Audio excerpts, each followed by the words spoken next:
ఒక్కసారి ఆ video play చేయ బాబు. బాబు ఆ వీడియో ప్లే చేయి. రప్ప నరికేస్తాం. అది post cinema dialogue Pushpa cinema dialogue అది నువ్వే చెప్తున్నావా స్వామి? అంటే ఇప్పుడు పుష్ప సినిమా డైలాగులు పెట్టినా కూడా తప్పేనా? అసలు డెమోక్రసీలో ఉన్నావా డెమోక్రసీలో లేవా? నాకు అర్థం కాదు. అంటే పుష్ప సినిమా డైలాగులు పెట్టినా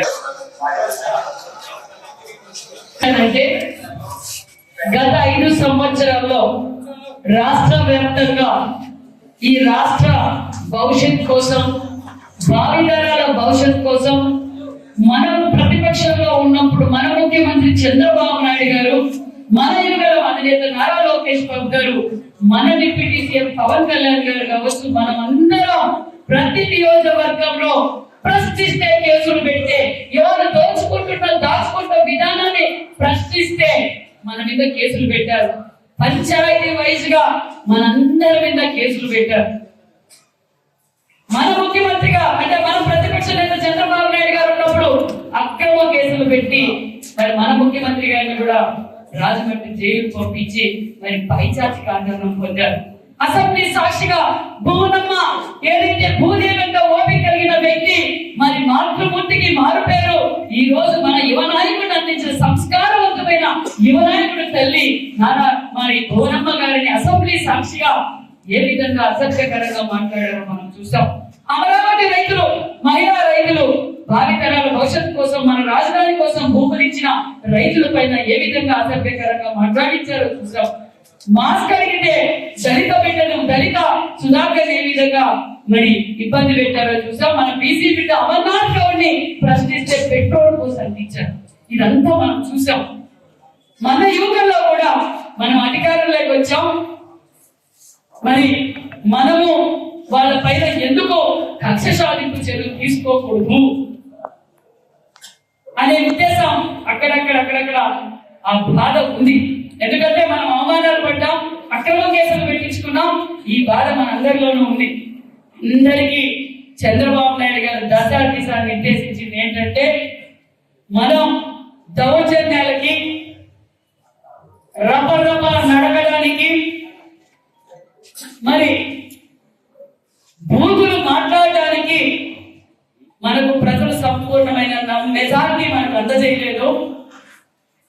ఈ రాష్ట్రం సర్వనాశనం అయిపోయింది. కొత్త రాష్ట్రంగా ఏర్పడిన తర్వాత అభివృద్ధి చేశాం. మళ్ళీ వైసీపీ పార్టీకి ఒక్క అవకాశం ఇచ్చినందుకు ఈ రాష్ట్రం ఇప్పటికే 20 సంవత్సరాలు వెనుకబడిపోయింది. భావితరాల భవిష్యత్తు నాశనం అయిపోయింది. మీరెవ్వరే కానీ కక్ష సాధింపు చర్యలకు వెళ్ళొద్దండి, చట్టం తన పని తను చేసుకుంటూ పోతుందని చెప్పిన గొప్ప వ్యక్తి మన ముఖ్యమంత్రి చంద్రబాబు నాయుడు గారు. మనకి అధికారంలోకి వచ్చాం, సంపూర్ణమైన మెజారిటీ మనకుంది. సంపూర్ణమైన మెజారిటీ మనకుంది.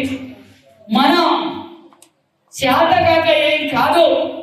ఈ రోజు జగన్మోహన్ రెడ్డి గారు, మరి అంబటి రాంబాబు గారు, అదే విధంగా మరి నాని గారు, జోగి రమేష్ కావచ్చు, ఈ రోజు ఉషశ్రీ కావచ్చు, ఈ రోజు ఎందుకు వాళ్ళు రబ్బర్ జరుగుతామని ప్రజల్ని, కార్యకర్తల్ని రెచ్చగొట్టాలనే ఆలోచనలో ఉన్నారు. వాళ్ళు మనం చేసిన అభివృద్ధిని చూసి సహించలేక వారు చేసిన తప్పుల్ని మనం ఎక్కడికక్కడికి ఎండబడుతున్నాం. చట్టం తరపుతం చేసుకుంటూ పోతుంది కాబట్టి మనల్ని, ప్రజల్ని డైవర్ట్ చేయడానికి ఇలా ప్రజల్ని రెచ్చగొడుతున్నారు. నువ్వు రబ్బరబ్బ అంటే మేము రెచ్చిపోయే వాళ్ళం కాదు. మా ముఖ్యమంత్రి, మా యువకుల నేత, మా డిప్యూటీ సీఎం గారు నరేంద్ర మోడీ గారి ఆశీర్వాదంలో అభివృద్ధిలో మేము రెచ్చిపోతున్నాం అనే విషయాన్ని మీకు తెలియజేస్తున్నాం. మనకు ఉంది, చట్టం తరపుతం చేస్తుంది కాబట్టి దయచేసి మన యువకుల్లో కూడా నేను తెలియజేసేది ఒకటే, మనం ఎప్పుడు మహిళలు అసభ్యకరంగా మాట్లాడడం, మన నాయకులు మనకు నేర్పిన సంస్కారం, అభివృద్ధి పైన మనం పోరాటం చేద్దామన్న విషయాన్ని కూడా మీకు తెలియజేస్తున్నాం. ఖచ్చితంగా యువకుల అధినేత నారా లోకేష్ బాబు గారు పార్టీ బాధ్యత తీసుకున్న తర్వాత పెను మార్పులు తీసుకొస్తున్నారు. ఇంకా మార్పులు జరగబోతున్నాయన్న విషయాన్ని కూడా మీకు తెలియజేస్తున్నాం. మీరు ఏ నమ్మకంతో అయితే యువతలతో నడిచారో ఆ నమ్మకాన్ని నేను నిలబెట్టుకున్నాం. ఇప్పుడిప్పుడే మనం అభివృద్ధి బాటలోకి వస్తున్నాం.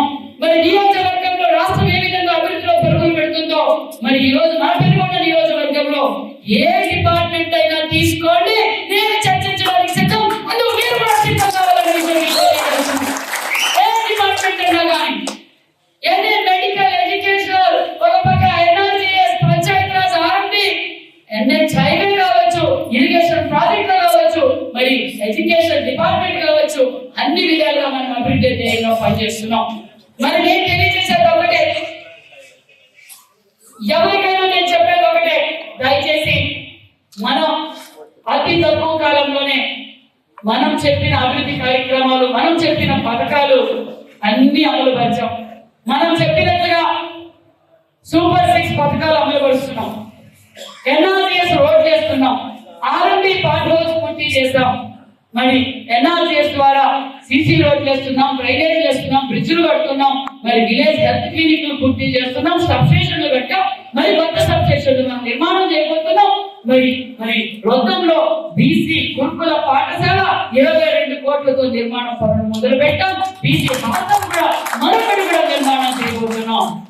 ఒక పక్క ఎన్నో ఏళ్ళుగా సమస్య ఉన్నా మరి ఎన్నో గ్రామాలకు మనం సీసీ రోడ్లు కూడా వేసి పూర్తి చేస్తాం. ఇంకా చేయాల్సినవి ఉన్నాయి, ఖచ్చితంగా చేద్దాం.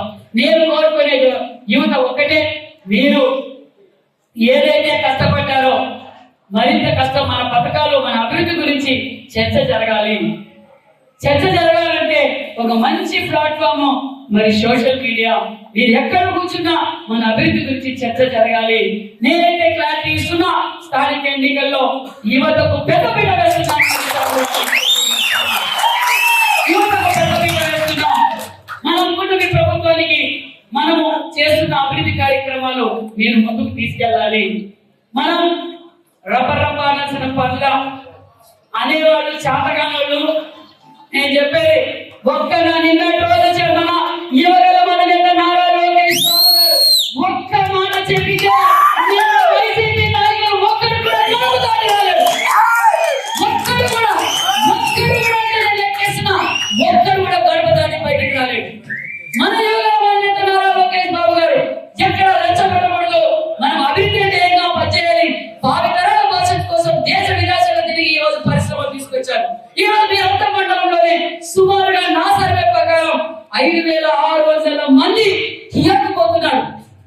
మన రక్త మండలంలో ఒక రక్త మండలం నుంచే 10 పంచాయతీ నుంచి నేను ఇన్ఫర్మేషన్ తీసుకొచ్చాను. మరి 5,600 మంది ఈ రోజు కియాకు వెళ్తున్నారంటే మరి పరిశ్రమ సృష్టికర్త చంద్రబాబు నాయుడు కాదా అనే విషయాన్ని మీకు తెలియజేస్తున్నాం. ఈ రోజు అతి తక్కువ కాలంలోనే ఒక పక్క మనం రాష్ట్రం అభివృద్ధి బాటలో తీసుకెళ్తున్నాం. నేను కోరుకునేది ఒకటే, మనం చేస్తున్న అభివృద్ధి కార్యక్రమాలు పడదాం. మన జోలికి వస్తే వదిలే ప్రసక్తే లేదని కూడా నేను కూడా తెలియజేస్తున్నా. అనవసరంగా రెచ్చబడితే మనమేం ఊరుకుంటే ప్రసక్తి ఏం లేదు.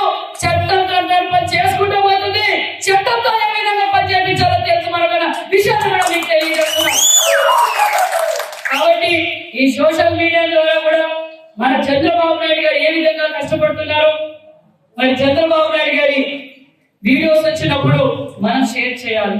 మన డిప్యూటీ సీఎం పవన్ కళ్యాణ్ గారు మరి ఏ విధంగా పనిచేస్తున్నారు, మన యువకుల మధ్య మన విద్యాశాఖ మంత్రి, మన ఐటీ శాఖ మంత్రి ఈ రోజు యువత కోసం, ముఖ్యంగా యువత కోసం ఈ రోజు పరిశ్రమలు తీసుకొచ్చి ఈ రోజు లక్షలాది మందికి ఉపాధి చూపించాలని అహర్నిశలు కష్టపడుతున్నారు. మనం ఏం అభివృద్ధి చేస్తున్నామో ప్రజల్లో చర్చ జరగాలి. ఖచ్చితంగా నేను తెలియజేస్తున్నాం. మనకు కూడా, మీకు కూడా చాలా మంది మాకు కొత్త పెన్షన్లు రాలేదని మిమ్మల్ని కూడా అడుగుతూ ఉంటారు. ఖచ్చితంగా మనం ఈ బడ్జెట్ అయిపోయిన తర్వాత ఏప్రిల్లో కొత్త పెన్షన్లు ఇస్తున్నాం. అంతేకాకుండా మరి కొత్త ఇండ్లు కూడా ఇస్తున్నాం. మన వాళ్ళందరూ అనుకుంటా ఉంటారు, అక్క మన పెన్షన్లు అన్ని వాళ్ళు పీకేశారు, మనమేమో పెంచిన పెన్షన్లు కూడా వాళ్ళకి ఇస్తున్నాం, ఇంటి తలుపు తట్టి మనమే వాళ్ళకి పెన్షన్లు ఇస్తున్నాం అక్క అని అన్నప్పుడు చంద్రబాబు నాయుడు దగ్గర మేము అందరూ డిస్కస్ చేసాం. పార్టీలకు అతీతంగా ఏదైతే సంక్షేమ పథకాలు అందజేయాలి, దయచేసి ఎవరు పెన్షన్లు తీయద్దండి, మన అర్హులందరికీ కొత్త పెన్షన్లు ఇద్దామని చెప్పిన మరి గొప్ప వ్యక్తి మన చంద్రబాబు నాయుడు గారు. ఖచ్చితంగా మనం కొత్త పెన్షన్లు ఇద్దాం. మీరు అనుకున్నది గ్రామీణ స్థాయి నుంచి అభివృద్ధి కార్యక్రమాలు ఇంకా చేయాలి.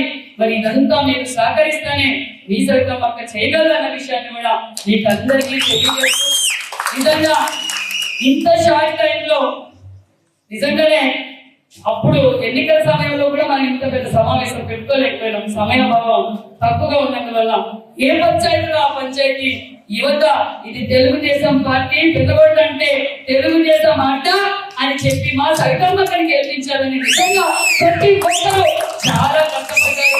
మరి నిజంగానే పదవులు మరి ప్రతి ఒక్కరికి ఇంతకే వీరాంజనేయ చెప్పాడు, నరసింహులు చెప్పాడు, ఖచ్చితంగా కష్టపడిన వ్యక్తికి తెలుగుదేశం పార్టీ యువతకు అవకాశాలు ఇస్తామన్న విషయాన్ని కూడా మరొకసారి మీకు తెలియజేస్తూ మరి ఇంత పెద్ద ఎత్తున ఈ ప్రోగ్రామ్ అరేంజ్ చేసి అసోసియేట్ చేసుకుని పంచాయతీలుగా అందరినీ ఈరోజు ఈ ప్లాట్ఫామ్ మీద తీసుకురావడం, దానికి సహకరించిన యువ నాయకులందరికీ మరి తెలుగుదేశం పార్టీ తరఫున కూడా మరి సవితమ్మ తరఫున కూడా ప్రత్యేకమైన ధన్యవాదాలు కూడా తెలియజేస్తున్నాం. మరి ఏదైనా సమస్య ఉంటే మీరందరూ రండి. కొంతమందిలో ఉంది సవితమ్మ సీనియర్లకే ప్రాధాన్యత ఇస్తుంది, మరి జూనియర్లకు ప్రాధాన్యత ఇవ్వదు అనే ఆలోచన కూడా మీకు ఉంది. మనకు పార్టీ పుట్టినప్పటి నుంచి పనిచేసిన సీనియర్లు కూడా ఉన్నారు కాబట్టి వాళ్ళని కూడా మనం కలుపుకొని పోతూ భావితరాలకు మనం కూడా భవిష్యత్తుకు పునాదులు వేసుకోవాలి కాబట్టి మనం వాళ్ళను కూడా మనం కలుపుకొని పోయి గ్రామాల్లో మరి మరింత వచ్చేటగా మరింత బాధ్యతగా వీరంతా వ్యవహరించాలి. వారు 5 సంవత్సరాలు అభివృద్ధి చేసింది ఏం లేదు. ఒక తెలుగుదేశం కార్యకర్త కూటమి కార్యకర్త కాలు వేసుకొని 14-19 పనిచేసాం. ఈ 2 సంవత్సరాల్లోనే నేను ఏ విధంగా అభివృద్ధి చేశామో చెప్పుకోగలరు. ఏ ఊర్లో అయినా 5 సంవత్సరాల సీసీ రోడ్లు వేసారా చెప్పండి. వాళ్ళ గురించి మాట్లాడారా? పంచాయతీ నిధులు ఇచ్చారా? ఈరోజు పంచాయతీ నిధులు తీసుకొచ్చాం. ప్రతి ఊర్లోనూ మనం పనిచేస్తున్నాం. పిలిపించారా? 5 ఏళ్ళ నుంచి స్పీకర్లు ఇచ్చారా? ఒక పక్క సంక్షేమ పథకాలు ఇస్తూ మనం అభివృద్ధి చేస్తున్నాం. మీరు రచ్చబండగా కూర్చోండి. మనం చేసిన అభివృద్ధి ఈ రాష్ట్రం ఏ విధంగా అభివృద్ధిలో పరుగులు పెడుతుందో మీరంతా చర్చించాలి. నేను తెలియజేసేది ఒకటే, వాళ్ళు ఏదో రెచ్చగొడుతున్నారంటే వాళ్ళకంతా అయిపోయింది, పాడి కట్టేశారు జనాలు. ఏదో విధంగా వాళ్ళ కార్యకర్తలు రెచ్చగొట్టాలి, వాళ్ళ కార్యకర్తలకు ఏదో రెచ్చగొట్టాలనే ఉద్దేశంతో వాళ్ళు ఇలా రెచ్చగొడుతున్నారు. మనం అభివృద్ధిలో రెచ్చిపోతాం, మన జోలికి వస్తే వదిలే ప్రసక్తే లేదు. నేను తెలియజేసేది ఒకటే, వైసీపీ కార్యకర్తలు కూడా నేను తెలియజేస్తున్నా, ఈ ప్లాట్ఫామ్ నుంచి తెలియజేస్తున్నా, ఒక్కసారి మీరు ఎవరైనా బుద్ధున్నోళ్ళు జ్ఞానమున్నోళ్ళు భావితరాల భవిష్యత్తు కోసం ఆలోచించే వాళ్ళు అయితే రబ్బరుగా నరిగితే తప్పేమని అంటారా చెప్పండి. ఎవరైనా అది మాట్లాడతారా? అది తప్పు. ఈ భావితరాల భవిష్యత్తుకి మీరు పెట్టుబడి పెట్టుకోండి, ఉద్యోగాలు చేయండి, వ్యవసాయం చేయండి, మేము సపోర్ట్ చేస్తామని చెప్పాలి. కానీ రబ్బరుగా నరిగితే తప్పేముంది అని అంటున్నారంటే వాళ్ళు ఏ విధంగా సైకోలు అయిపోయారో ఒక్కసారి వైసీపీ కార్యకర్తలు మీరు కూడా ఆలోచించండి. ఈ రోజు రాష్ట్రంలో మీ జగన్మోహన్ రెడ్డి గారు ఫుల్ నాలెడ్జ్ తో ఈ 5 ఏళ్ళ రాష్ట్రాన్ని ఏ విధంగా భ్రష్టు పట్టించాడో, మరి ఈ రోజు నవ్యాంధ్ర ముఖ్యమంత్రి, మరి ఈ రోజు 4వ ముఖ్యమంత్రి అయిన చంద్రబాబు నాయుడు గారు 75 సంవత్సరాల యువకుడు, మరి ఈ రోజు ఈ రాష్ట్రాన్ని భారతదేశంలోనే అగ్రగామిగా ఉంచబోతున్నాడు మన ఆంధ్రప్రదేశ్ అన్న విషయాన్ని తెలియజేస్తున్నాం. ఈ కష్టం ఈరోజు చంద్రబాబు నాయుడు గారు కష్టపడుతుంటని తన కొడుకు ఇవ్వగలం అని చెప్తున్నారు. లోకేష్ బాబు గారి కోసమో కాకపోతే తన మనవుడు దేవాంశ కోసమో కాదు, భావితరాల భవిష్యత్తు బాగుండాలనే ఉద్దేశంతోనే ఈ రోజు అహర్నిశలు ఒక పక్క రాష్ట్ర అభివృద్ధి కోసం కష్టపడుతున్నారనే విషయం మీకు తెలియజేస్తున్నాం. రెచ్చగొట్టాలని చూసుకోవాలి. నిన్నేమైందో చూసారా? మనకి చేతగాక కాదు, మన కార్యకర్తలు పంచాయతీల్లో పంచాయతీల్లో మీరు చూసుకోండి అంటే నిన్నటి రోజు అదే పోలీసులు గుట్టలు తీసుకొట్టారని చెప్పాడు జగన్. అదే పోలీసులు లేకపోతే నిన్నటికి రాంబాబు పరిస్థితి ఏమయ్యారో చూసుకోండి. అమ్మటి రాంబాబు తల్లి లాంటి మరి నారా చంద్రబాబు నాయుడు గారి తల్లిని ఏ విధంగా అసభ్యకరంగా మాట్లాడారో, మహిళలు ఏ విధంగా అసభ్యకరంగా మాట్లాడారో, సోషల్ మీడియాలో ఈ రోజు మా మీద ఏ విధంగా అసభ్యకరంగా మాట్లాడుతున్నారో ప్రతి ఒక్కటి చూస్తున్నాము. ఖచ్చితంగా దానికి తగిన చర్యలు తీసుకోబోతున్నారనే విషయాన్ని కూడా మీకు అందరికీ తెలియజేస్తూ మరి సమయంలో ఇప్పటికే లేట్ అయింది.